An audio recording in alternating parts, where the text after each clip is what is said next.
ओम नमः दुर्गां शिवां शान्तिकरीं ब्रह्मणप्रियां प्रणमामि सदा शिवाम् इमङ्गलसमोयुक्तं तिष्ठति वितराय स तरा वै विद्महे महाघोराय च धीमहि तन्नो तारे प्रचोदयात्। नमो ह्रीं क्लीं स्त्रीं तरा देव्यै हुं फट् स्वाहा। ओम नमः दुर्गां शिवां शान्तिकरीं ब्रह्मणीं ब्रह्मणप्रियां सर्वलोकप्रणेतीं च प्रणमामि सदा शिवां। मंगलां शोभनां शुद्धां निष्कलां परमां कलां विश्वेश्वरीं विश्वमातां चण्डिकां प्रणमाम्यहं। सर्वदेवमयीं देवीं सर्वलोकभयापहं ब्रह्मेश विष्णुनमितां प्रणमामि सदा उमां। बिन्दस्तां बिन्ननीलां दिव्यस्थाननिवासिनीं योगिनीं रोगमयां च चण्डिकां प्रणमाम्यहम्। ईशानो मातरं देवीमीश्वरीमीश्वरप्रियां प्रणमामि सदा दुर्गां संसारार्णवतारिणीम्। ओम नमः आयुर्देहि जशो देहि भाग्यं भगवती देहि मे पुत्रां देहि धनं देहि सर्वान् कामश्च देहि मे भगवती वायच्छदी कात्यायनी च कामदे कालो क्लीं कौशिकीत्तं देहि देवी नमस्तुते। ओम नमः ह्रीं जय दुर्गा वै नमः। ओम नमः जयंती मंगला काली भद्रकाली कपालिनी दुर्गा शिवा क्षमा दात्री शाश्वता नमस्तुते। ओम नमः ह्रीं जय दुर्गा वै नमः। ओम नमः महिषग्नि महामाये चामुण्डे मुण्डमालिनी आयु आरोग्य विजयं देहि देहि देवी नमस्तुते। ओम नमः ह्रीं जय दुर्गा वै नमः। ओम नमः एषो सचंदन गंध पुष्प बिल्ल पत्र पुष्पांजलि। ओम दक्ष यज्ञ विनाशिन्यै महाघोरा वै जगनिकटि परिवृता वै भद्रकाल्यै ह्रीं ओम दुं दुर्गा देव्यै नमः। जय मा दशभुजा दुर्गा माয়ের চরণে কোটি কোটি প্রণাম জানিয়ে আমার অনুষ্ঠান শুরু করছি। জয় মা দুর্গা মায়ের জয়, জয় মা তারা মায়ের জয়, জয় জয় শাস্তির জয়। নমস্কার, জয় শাস্তি। আজকের আপনাদের কাছে একটি মক্ষম জিনিস জানাবো। কোন মাসে মা দুর্গা মায়ের কোন রূপের পূজা করা হয়, দুর্গা মায়ের কোন রূপের পুজো কোন মাসে করা হয় সেটি আপনাদেরকে জানাবো। যেমন হচ্ছে বৈশাখ মাসে মা গন্ধেশ্বরী রূপে মাকে পুজো করা হয়। বৈশাখ মাসে গন্ধেশ্বরী রূপে মাকে পুজো করা হয়। জ্যৈষ্ঠ মাসে ফলহারিণী রূপে মাকে পুজো করা হয়। এই মাসে যদি আপনারা এই ফলহারিণী অমাবস্যার দিন যদি একটি করে মনস্কামনা জানিয়ে একটি ফল ত্যাগ করতে পারেন তাহলে সারা জীবন আপনাদের ভালো যাবে এবং সেই ফল আপনারা পাবেন বলে আমি আশা রাখি। এরপরে বলবো আষাঢ় মাসে মা কামাখ্যা মা রূপে মাকে পুজো করা হয়। আষাঢ় মাসে আপনারা সবাই জানেন অম্বুবাচীর একটা পুজো হয়, যেখানে আমাদের প্রতিটি মেয়ে বা মায়েদের 3 দিন বা 4 দিন রজস্বলায় আপনারা থাকি প্রতি মাসে। সেটাই আমাদের দেবদেবতাদের দেবীদের যে সমস্ত দেবীরা আছেন প্রত্যেকেরই রজস্বলা হয়। এই রজস্বলাটা আপনাদের হচ্ছে আষাঢ় মাসে।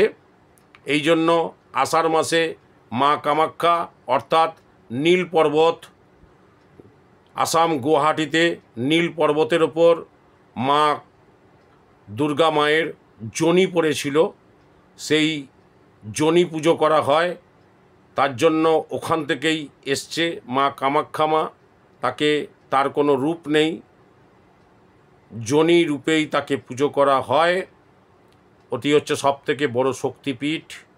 এই শক্তিপীঠে আমরাও প্রতি বছর এই অম্বুবাচীতে যাই এবং ওখানে মন্দির 3.5 দিন বন্ধ থাকে মায়ের রজস্বলার জন্য। এবং অদ্ভুত এক অকল্পনীয় জিনিস যেটি হচ্ছে এই মায়ের রজস্বলার যে 3.5 দিন মন্দির বন্ধ থাকে, মন্দিরের পাশ দিয়ে যে নর্দমা আছে সেই নর্দমা অর্থাৎ ওইখান দিয়ে মায়ের লাল জল বেরোয়। সেই জল আমরা সংগ্রহ করে নিয়ে আসি এবং প্রতি কাজেতে আমরা এই জল এবং প্রতিটি মানুষকে আমরা এই জল প্রদান করে থাকি। প্রতি বছর অম্বুবাচীর পর আমরা প্রতিটি মানুষ যারা আমাদের কাছে আসেন, যারা আমাদেরকে দেখান, যারা আমাদের ভক্ত, তাদেরকে আমরা এই জল প্রদান করে থাকি। এই জলের একটি ফোঁটা প্রতিদিন স্নান করে সূর্য প্রণাম করার পর অনামিকা আঙুলে যদি এই জলের মধ্যে অনামিকা আঙুলটি নিজের ডান হাতের অনামিকা আঙুলটি জলে ঠেকিয়ে যদি কপালে দিয়ে আপনি গলায় কণ্ঠে দিয়ে মাথায় দিতে পারেন, আপনার সারা দিনটা ভালো যাবে বলে আমরা আশা রাখি। তার জন্যই আমরা এই জল সংগ্রহ করে নিয়ে আসি। এই জলের মাহাত্ম্য প্রচুর, আমি নিজে ফল পাই। আমি তার জন্য প্রত্যেককে বলি এই কামাখ্যা মায়ের জল আপনারা নেবেন এবং কামাখ্যা মায়ের জলের বহুত কাজ। এটি মায়ের বছরে একবার আসে এই রজস্বলা, এর জন্য এটাকে অম্বুবাচী বলে গ্রহণ করা হয়। যারা বিধবা আছেন তারা এই সময় অন্ন গ্রহণ করেন না, দুধ খান, দুধের ওপর চলে তাদের। আপনারাও চেষ্টা করবেন এই অম্বুবাচীর আগে যতটা সম্ভব আপনাদের মন থেকে যা ইচ্ছা হবে, যেতে না পারলেও আমাদের মতো কোনো ব্যক্তি যদি কামাখ্যা ধামে যান তাদের কাছে পুজো নিবেদন করবেন। পুজো নিবেদনের মাধ্যমে আপনাদের মনস্কামনা পূর্ণ হবে এবং নাম গোত্র দিয়ে দেবেন। নাম গোত্র দিয়ে আপনারা পুজো দেবেন। পুজোর প্রসাদ এবং নির্মাল্য, তার সাথে মায়ের রক্তবস্ত্র, এই রক্তবস্ত্র আপনারা পাবেন। তার সাথে রক্তবস্ত্র, সিঁদুর এবং কামাখ্যা মায়ের এই জল আপনারা গ্রহণ করবেন। এরপরে বলবো শ্রাবণ মাস। শ্রাবণ মাসে মাকে শাকম্ভরী রূপে পুজো করা হয়। মা দুর্গা মাকে শাকম্ভরী রূপে পুজো করা হয়।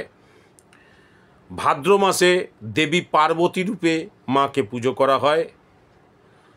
আশ্বিন মাসে দেবী দুর্গা রূপে মাকে পুজো করা হয়। আশ্বিন মাসে দেবী দুর্গা, আমরা প্রত্যেকেই জানি আমাদের দুর্গা পূজা কোন সময় হয়, আশ্বিন মাসে। সেই সময়টা আমরা অপেক্ষা করে থাকি। সারা বছরের আমরা যে কাজকর্ম করে থাকি এবং বাড়িতে ছোট বাচ্চা যারা আছে তাদেরকে জামা কাপড় দান করে, জামা কাপড় দিয়ে তাদেরকে সুসজ্জিত করে এই আশ্বিন মাসে দুর্গা পুজোর সময় সবাই আমরা আনন্দ উপভোগ করি। অর্থাৎ এই আশ্বিন মাসে মা দুর্গা রূপে মাকে পুজো করা হয়। এরপরে কার্তিক মাসে মা জগদ্ধাত্রী রূপে মাকে পুজো করা হয়। কার্তিক মাসে মা জগদ্ধাত্রী রূপিণী মা, এই জগদ্ধাত্রী রূপে মাকে পুজো করা হয় কার্তিক মাসে। অঘ্রাণ মাসে দেবী কাত্যায়নী রূপে মাকে পুজো করা হয়। মা দুর্গাকে দেবী কাত্যায়নী রূপে অঘ্রাণ মাসে পুজো করা হয়। পৌষ মাসে পৌষ কালী রূপে তাকে পুজো করা হয়। পৌষ মাসে পৌষ কালী রূপে তাকে পুজো করা হয় মা দুর্গা মাকে।